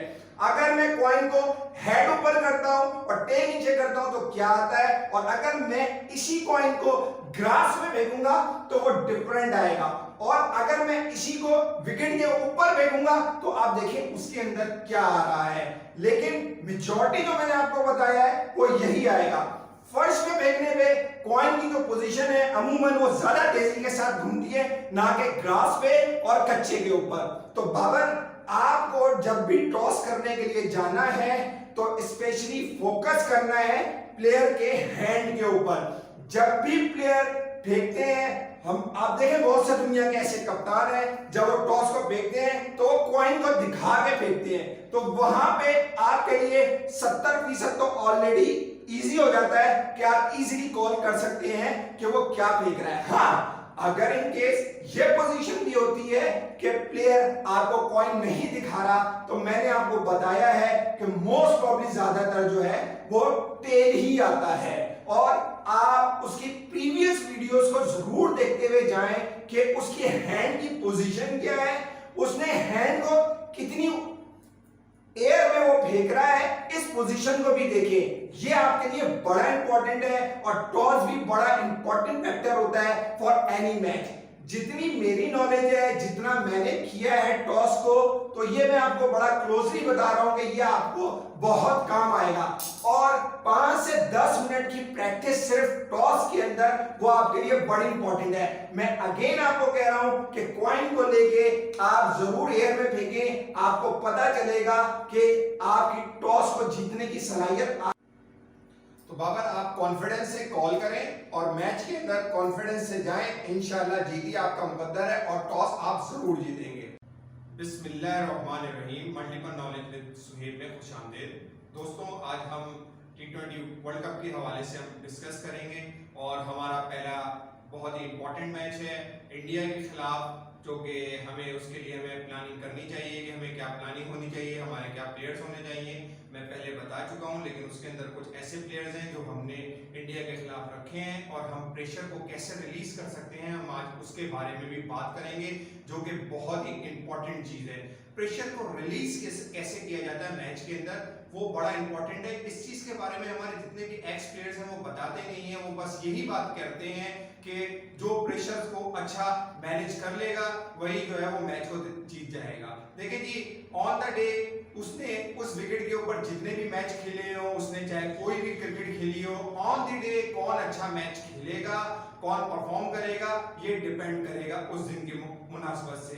तो हमें उस दिन के लिए हमें क्या प्लानिंग करनी चाहिए और हमें प्रेशर को कैसे रिलीज करना चाहिए, उसके मुताबिक भी आज हम अपनी टीम की मदद करने की पूरी कोशिश करेंगे। देखिए जी, जो हमने सबसे पहले टीम बनाई है, हमारी प्लेइंग 11 जो है वो इंडिया के खिलाफ जो होगी वो ये होगी जो हमने रखी है। फर्स्ट नंबर पे हमने रखा है सरफराज अहमद को। सरफराज अहमद ऑलरेडी हमें चैंपियंस ट्रॉफी जिता चुके हैं और वर्ल्ड कप में भी ऐसी परफॉर्मेंस दे चुके हैं जो कि हमें बताने की जरूरत नहीं है। और मैचों में परफॉर्म करना और वर्ल्ड कप में परफॉर्म करना, आईसीसी के किसी भी टूर्नामेंट में परफॉर्म करना, वो बहुत इंपॉर्टेंट है। तो इस वजह से हमने नंबर 1 पे जो है वो सरफराज अहमद को रखा है, जो कि मेन की फैक्टर होंगे हमें मैच जिताने के लिए, किसी भी प्रेशर मैच के अंदर और प्रेशर को रिलीज करने के लिए। उनकी करंट फॉर्म क्या है या क्या नहीं है मैं इस चीज के ऊपर बात नहीं करूंगा, लेकिन इनको खिलाना इंडिया के खिलाफ बहुत जरूरी है और बहुत ज्यादा इंपॉर्टेंट है। सेकंड नंबर पे मैंने जो रखा है वो मोहम्मद रिजवान को रखा है। मोहम्मद रिजवान की अभी करंट फॉर्म बहुत अच्छी है, लेकिन मैंने आपको लास्ट अपनी वीडियो में मैंने बताया हुआ है कि अभी उन्होंने कोई ऐसा वर्ल्ड कप या चैंपियंस ट्रॉफी या आईसीसी का कोई टूर्नामेंट ऐसा नहीं खेला, उसमें परफॉर्मेंस नहीं दी, तो मैं भी नहीं कह सकता कुछ भी इनके मुतालिक। थर्ड नंबर पे जी जो मैंने रखा है बाबर आजम को रखा है। फोर्थ नंबर पे जी मोहम्मद हफीज को रखा है। फिफ्थ नंबर पे जी फोर्थ नंबर पे मोहम्मद नवाज को रखा है। फिफ्थ पे मोहम्मद हफीज को रखा है। सिक्स पे शुएब मलिक को रखा है। सेवन पे जो है हसन अली है। नंबर 8 पे है। नंबर 9 पे शादाब खान है। 10 पे जो है हारिस रऊफ है और 11 पे शाहीन आफरीदी है। देखिए जी, सबसे पहले बाबर आपको ये चीज देखनी है कि सामने वाली जो टीम है हमें अपने आप को उस प्रेशर में से हमने अपने आप को कैसे निकालना है और हमने प्रेशर को कैसे रिलीज करना है। ठीक है, हर सबसे पहले इंपॉर्टेंट फैक्टर ये होगा कि हमारे अगर हम टॉस जीतते हैं या हारते हैं तो हमारी प्लानिंग क्या होनी चाहिए। अगर इन केस हम टॉस हारते हैं और सामने वाली टीम बैटिंग करती है तो हमें कौन सी ऐसी इंपॉर्टेंट चीजें जिनके ऊपर हमें नजर रखना पड़ेगा। देखें जी, आप पहले तो ये सोचें कि हमें सामने की टीम को आउट करने पे जाना है अग्रेसिव क्रिकेट खेलते हुए, या हमें रन को सेव करना है, या हमको रन सेव करने के साथ आउट करने पे जाना है। ये चीज आप अपने जहन में जरूर रखिएगा कि उनके रिफ्लेक्सेस बहुत अच्छे हैं और वो इस वक्त बहुत ज्यादा फॉर्म में भी हैं।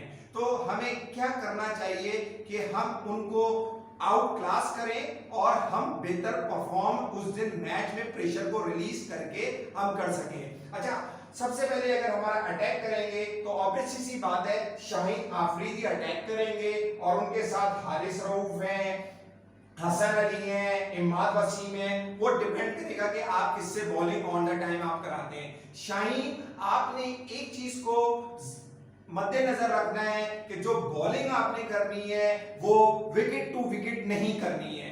आप विकेट टू विकेट करेंगे तो बैट्समैन के पास पूरा चांस होता है वो या तो आपको ऑन खेले या सीधा खेले या वो आपको किसी भी जगह पे आपको वो हिट कर सकता है।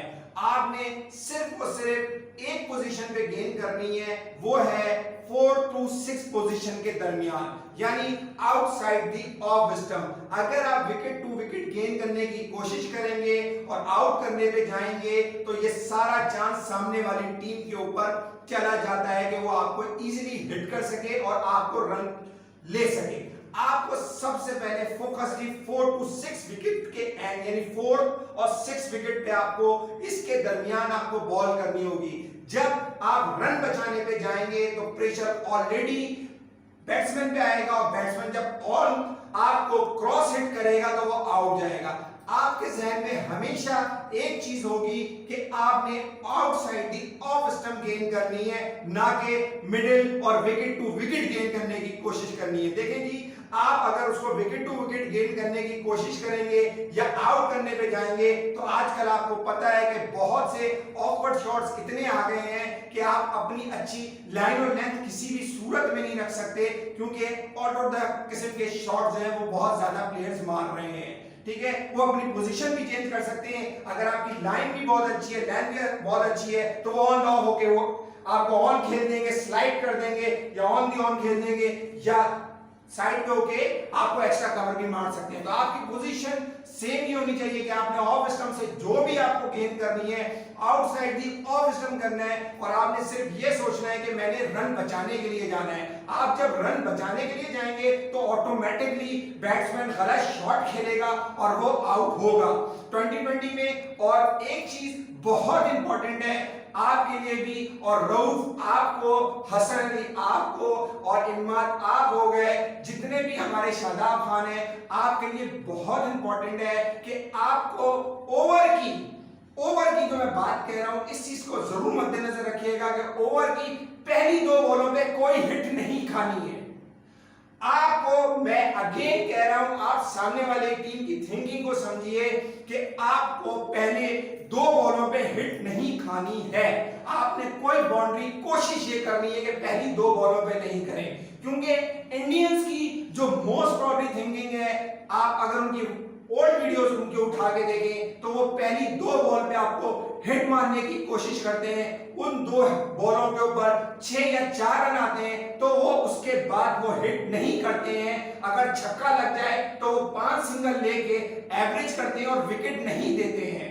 तो आपने पहली 2 बॉलें जो है बहुत इंपॉर्टेंट और फोकस करके गेंद करनी है कि आपको पहली 2 बॉलों पे आपको हिट नहीं लगनी चाहिए। और सबसे ज्यादा इंपॉर्टेंट ये है कि आपने आउटसाइड दी ऑफ स्टंप गेंद करनी है 4 और 6 विकेट के दरमियान, ना कि मिडिल में या के सामने की जानिब उनको आप खिलाते रहें। आउटसाइड दी ऑफ स्टंप पे कोशिश करें कि आप उनको कट खिलाएं, क्योंकि इंडियंस कट कम मारते हैं, वो आउटसाइड दी ऑन ज्यादा खेलने की कोशिश करते हैं या मिड विकेट ज्यादा मारने की कोशिश करते हैं। उनके प्लेयर्स में एक्स्ट्रा कवर मारने की सलाहियत कम है और वो कट कम मारने के लिए जाते हैं। तो कोशिश ये करें कि उन्हें आउटसाइड दी ऑफ स्टंप खिलाएं।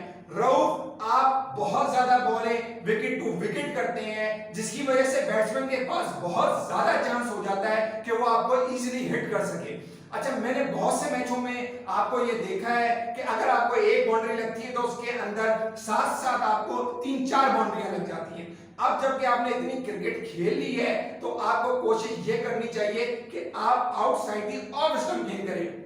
यहां से आप 1 बाउंड्री खाएं, 2 बाउंड्री खाएं, लेकिन दूसरे के पास कोई चांस नहीं होगा कि आपको क्रॉस मार सके या कोई चीज मार दे। कोशिश ये करें कि आउटसाइड ऑफ स्टंप रन बचाने के ऊपर जाएं।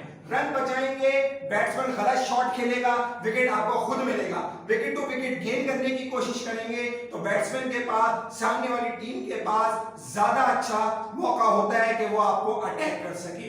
तो कोशिश ये करें मैच के अंदर कम से कम रन दें और सामने वाली टीम को आउट करने पे ना जाएं, रन रोकने पे जाएं। वो आपके लिए ज्यादा बेनिफिट है, ना कि आप विकेट लेने के ऊपर जाएं। तो उम्मीद करता हूं कि आज की वीडियो आपको बहुत पसंद आएगी और मैं इंशाल्लाह अगली वीडियो में आपको बताऊंगा how to chase a run for any pressure match. जब तक के लिए इजाजत दीजिएगा। अस्सलाम वालेकुम।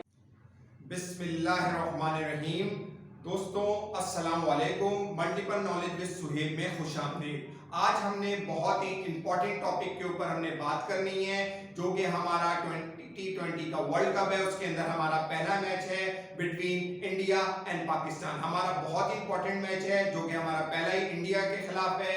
हम उस मैच में अपना प्रेशर किस तरह से रिलीज कर सकते हैं और प्रेशर को रिलीज करके हम उस मैच को कैसे विन कर सकते हैं, हम उसके मुतालिक आज हम डिस्कस करेंगे और प्रेशर को रिलीज करके मैच को जीतने के बारे में आज हम बताएंगे। जो मैंने टीम सिलेक्ट की है इंडिया के खिलाफ वो ये है। नंबर 1 पे मैंने रखा है सरफराज अहमद को, 2 पे रखा है मोहम्मद रिजवान को, 3 पे रखा है बाबर आजम को, 4 पे रखा है मोहम्मद नवाज, मोहम्मद हफीज, शुएब मलिक, हसन अली, इमाद वसीम, शादाब खान, मोहम्मद वसीम, शाहीन आफरीदी। जो मैंने टीम सिलेक्ट की है वो ये की है, और मैं उम्मीद करता हूं कि पाकिस्तानी टीम अगेंस्ट इंडिया बहुत अच्छा जो है वो फाइट करेगी और इस मैच को जरूर जीतेगी। हमारे जितने भी एक्स क्रिकेटर हैं वो हमेशा एक बात कहते हैं कि जो कि मैच को प्रेशर अच्छा हैंडल करेगा वही इस मैच में विन करेगा, लेकिन उन्होंने आज तक प्रेशर को रिलीज करने के बारे में कोई ऐसी बात नहीं बताई कि how to tackle a pressure, हम प्रेशर को किस तरह से रिलीज करें। हम आया कि पहले बैटिंग कर रहे हैं या बॉलिंग कर रहे हैं, हम प्रेशर को किस तरह से रिलीज करें, एब्जॉर्ब करके मैच में अच्छी परफॉर्मेंस दे सकें। लेकिन पहले तो हमें यह देखना चाहिए कि हमें जब हम पहली बॉलिंग करेंगे तो मैं इसके मुतालिक इससे पहली वाली वीडियो में बता चुका हूं कि हमें किस जगह बॉलिंग करनी है और हमें किस तरह से बॉलिंग करनी है और हमने क्या फोकस करना है। अगर हम टॉस जीतते हैं और हमें बॉलिंग मिलती है तो हमें बॉलिंग कैसे करनी है, और हमें रन्स को चेस करना है तो हम रन्स को चेस करने के लिए क्या करें। हमें जबकि हम देखते आ रहे हैं 28 से 30 साल हो गए, हमें एक ही बात कही जाती है और हमारे तमाम कोचेज और हमारे एक्स क्रिकेटर यही कहते हैं कि विकेटों को अपने हाथ में रखें और आहिस्ता आहिस्ता खेलें और 5 से 6 ओवर तक आराम से खेल के विकेटें हाथ में रखें और उसके बाद जो है आप जो है उसके बाद रन को चेस करें तेजी के साथ। देखें हम ये सारी प्लानिंग आजमा चुके हैं, हमने तमाम एक्सपीरियंस की बातें सुन चुके हैं और यही 30 साल से हम करते आ रहे हैं और हम आज तक जो है वर्ल्ड कप के अंदर इंडिया को मैच नहीं हरा सके। इस दफा हमें अपनी प्लानिंग को चेंज करना होगा और थोड़ा सा डिफरेंट और आउट ऑफ द बॉक्स जाके हमें सोच के कुछ करना पड़ेगा। हम अपनी 2020 जो हमने अपनी डोमेस्टिक क्रिकेट अपनी खेली और जो हमने कराई, हम एक ही पैटर्न के ऊपर कराए चले जा रहे हैं और उसी पैटर्न के ऊपर खिला रहे हैं, हम कुछ डिफरेंट नहीं कर रहे। हम पीएसएल भी हम कराते हैं, हम उसके अंदर कोई ऐसा डिफरेंट कुछ नहीं करते, सिर्फ हम जीतने के लिए जाते हैं। प्लेयर्स को भी हम बनाने जाते हैं, जीतना चले एक अच्छी बात है, लेकिन प्लेयर्स को कोई डेवलपमेंट नहीं हो रही उसके अंदर और कुछ ऐसा चेंज नहीं किया जा रहा जिससे प्लेयर्स के लिए फायदेमंद हो और वो प्रेशर को अच्छा एब्जॉर्ब करके खेले। देखिए match practice is totally different, लेकिन प्रेशर मैच के अंदर प्रेशर को रिलीज करने का तरीका आज तक किसी ने नहीं बताया, आज वो हम बताने जा रहे हैं। देखिए जी, अगर हम फॉर एग्जांपल इंडिया से हमारा मैच है, वो हमारे खिलाफ 200 180 और 60 रन कर देता है, तो उसके अंदर हमें सबसे पहले प्रेशर को रिलीज करना है। How to release the pressure, अगर आपके पास कोई इससे अच्छा आइडिया है तो प्लीज जरूर दीजिएगा, लेकिन हम जितने भी आइडियाज हैं तमाम एक्सपीरियंस के ले चुके हैं और सुन चुके हैं। और हमेशा याद रखिएगा, बड़े बुजुर्ग हमेशा कहते आए हैं, football by power, hockey bye practice and cricket by chance. आप जितनी भी प्रैक्टिस कर लें, आप जितनी एफर्ट कर लें, ऑन द डे आपको चांस लेना पड़ेगा। आप चांस लेंगे तो जीतेंगे। आप एक ही तर्ज के ऊपर बार बार मैच को खेलते जाएंगे तो आप कभी भी नहीं जीतेंगे। देखिए जो मैंने अपनी मुनासबत से लगाया है और जो टीम को बनाया है वो मैंने आपको बता दिया है, और हमारी ओपनिंग पार्टनरशिप क्या होनी चाहिए वो मैं आपको बताता हूं। देखें हमें सबसे पहले प्रेशर को रिलीज करना है। प्रेशर को रिलीज करने के लिए हमें पहली बॉल से अटैक करना होगा। नो, फर्स्ट बॉल से हमें अटैक करना है और अटैक करने के लिए हमें ये नहीं करना कि पहले ओवर में हमने ऐसे प्लेयर्स को भेजना है जो कि जाएं, पहले बॉल को जज करें, आराम से विकेट के ऊपर रहें और पहले संभलें और उसके बाद जाके रन बनाएं। हमें फर्स्ट बॉल से इंडियंस के ऊपर अटैक करना होगा और उसके लिए हमारी प्लानिंग क्या होगी, हमें ये करना चाहिए कि हमें अपना पहला ओपन जो है मोहम्मद वसीम से कराना चाहिए और उसके साथ साथ शाहीन आफरीदी से कराना चाहिए। देखें अगर इनको हम इस नंबर पे रखते हैं और हमें 10 या 20 रन का एवरेज चाहिए तो वहां इनकी कोई जरूरत नहीं रहती, और अगर ये वहां पे जाके ऊपर से रन करते हैं और हमें 50 से 60 रन दे देते हैं 3 से 4 ओवर में तो अब हमारे लिए प्लस पॉइंट है, और अगर ये आउट भी हो जाते हैं तो हमें कोई नुकसान नहीं है। इससे हमारी टीम के ऊपर से एक तो प्रेशर हटेगा और हम अच्छा परफॉर्म भी कर सकते हैं। और अगर मैं ये बात मान भी लूं कि हम इनसे ओपन कराते हैं तो इस बात की क्या गारंटी है कि ये भी जाके वहां पे आउट नहीं होंगे और परफॉर्मेंस ये अच्छा देंगे। देखें आपको थोड़ा डिफरेंट करना होगा और टीम के ऊपर से प्रेशर जो है वो हटाना पड़ेगा। आपको मोहम्मद वसीम और शाहीन आफरीदी से ओपन कराना होगा और नंबर 3 पे शादाब खान को आपको भेजना होगा।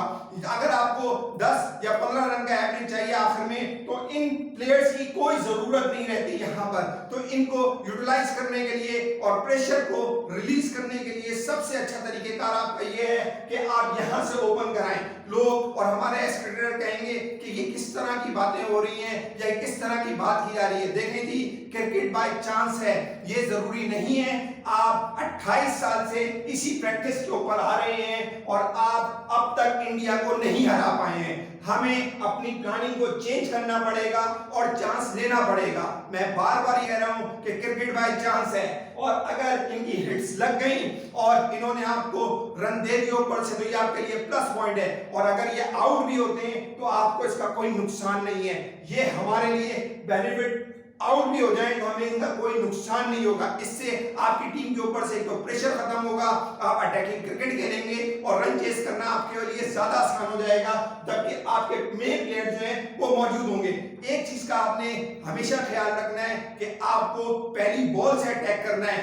बॉल बुमराह आए, कोई भी आए, उसको पहली बॉल से हिट करना है और इन 3 बैट्समैनों को भेजना है। आप ये कहेंगे कि हाय दुनिया क्या कहेगी, दुनिया क्या सोचेगी कि पाकिस्तान ने जो है अपने जो बॉलर हैं उनको ओपनिंग के लिए उतारा है, या इंटरनेशनल मैच में कोई भी इस तरह से नहीं करता और अच्छे बॉलर को मारना आसान नहीं होता। जी, मैंने आपको कह दिया है कि क्रिकेट बाय चांस है और आपने चांस लेना पड़ेगा। इसके अलावा आपके पास कोई ऑप्शन नहीं है। अगर इससे कुछ अच्छा ऑप्शन है तो प्लीज जरूर बताएं और इसके ऊपर डिस्कस करें। इंशाल्लाह अगर इस प्लानिंग से पाकिस्तान गया मैच के अंदर तो ये मैं इंशाल्लाह कह रहा हूं कि पाकिस्तान की टीम के ऊपर से प्रेशर भी खत्म होगा और पाकिस्तानी टीम इंशाल्लाह ये मैच इनको जरूर हराएगी। और आप लोग भी दुआ कीजिए और मैं भी दुआ करता हूं कि पाकिस्तान ये मैच जरूर जीते।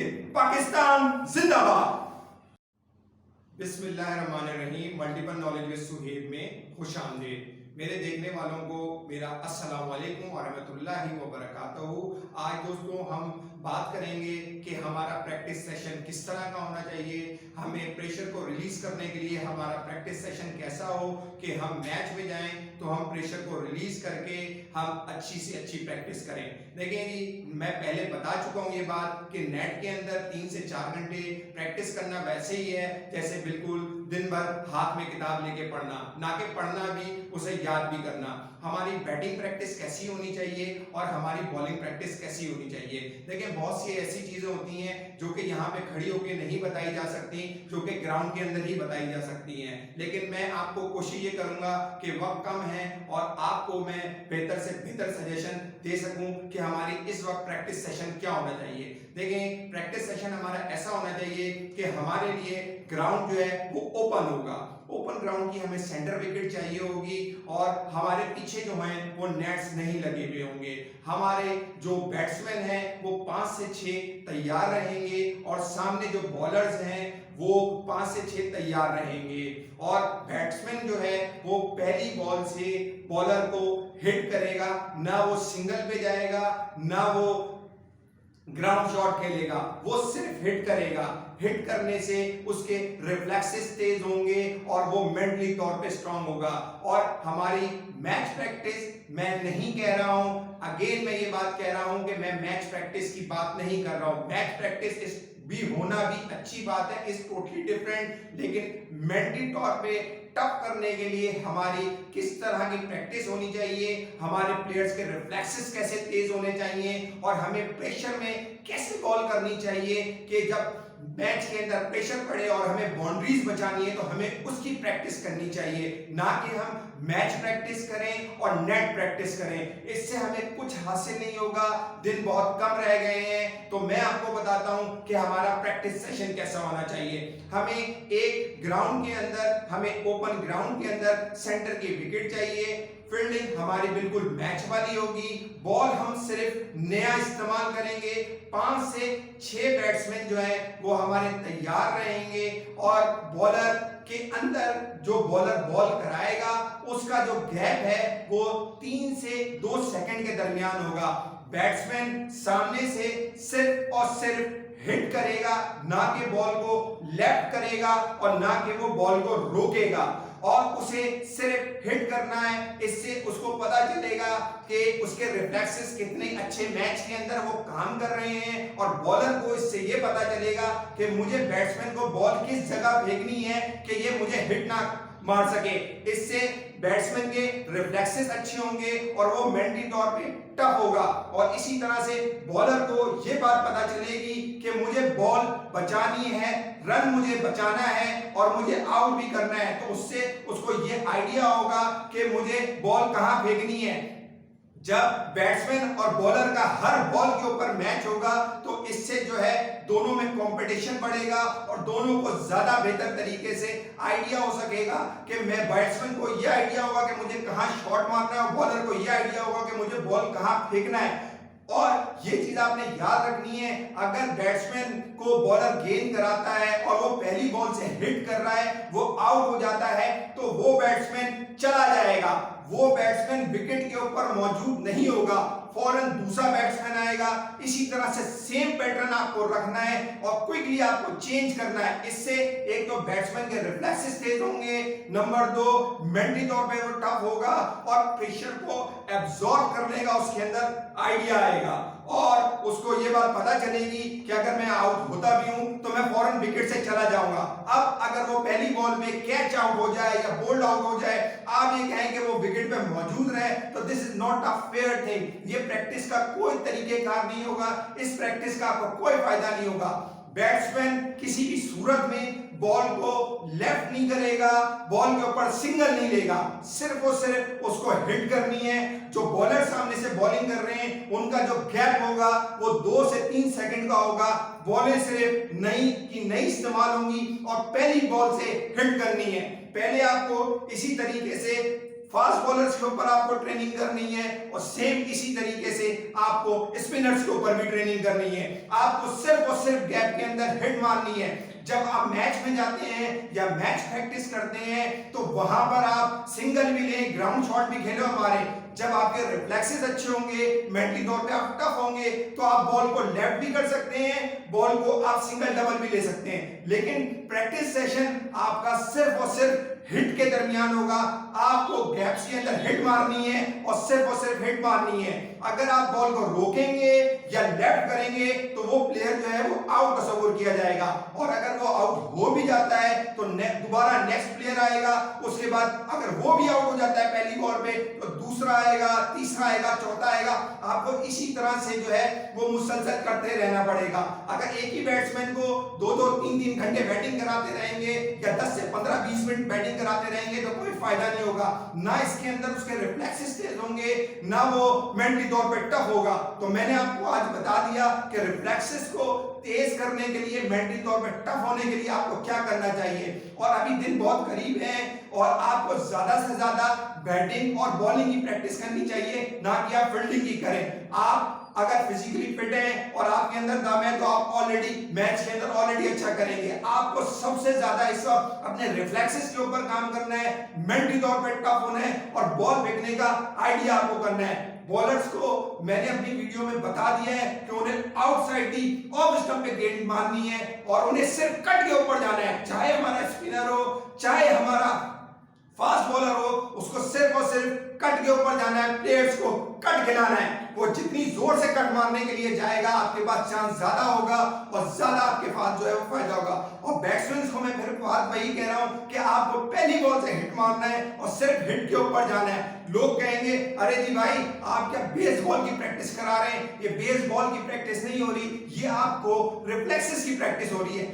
आपके जितने अच्छे रिफ्लेक्सेस काम करेंगे, जितना अच्छा आप अपने आप को प्रेशर को एब्जॉर्ब करेंगे और जितनी लंबी बैटिंग इस टाइप की करेंगे वो उतना फायदेमंद है। नेट के अंदर 2 से 3 घंटे फोकस करके बैटिंग करना और बॉल को लेफ्ट करना और सामने खेलना कोई फायदा नहीं है। इन्हीं सब चीजों को आप जब मैच में जाके अप्लाई करेंगे तो वो आपके लिए ज्यादा बेनिफिट है। इंशाल्लाह ये चीज भी आपके बहुत काम आएगी और आप मुद्दत को याद रखेंगे। ये मेरी आखिरी वीडियो है, अब मैं इसके ऊपर कोई वीडियो नहीं बनाऊंगा। 2020 वर्ल्ड कप के हवाले से मैं जितनी सपोर्ट कर सकता था मैंने आपको की। मैंने अपनी तमाम video toss, batting setup, bowling के बारे में, ग्राउंड के बारे में मैंने आपको तमाम चीजें आपको बता दी हैं। इंशाल्लाह अल्लाह ताला पाकिस्तान का हामी और नासिर और इंशाल्लाह पाकिस्तानी ये वर्ल्ड कप जीतेगा। पाकिस्तान जिंदाबाद।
Thank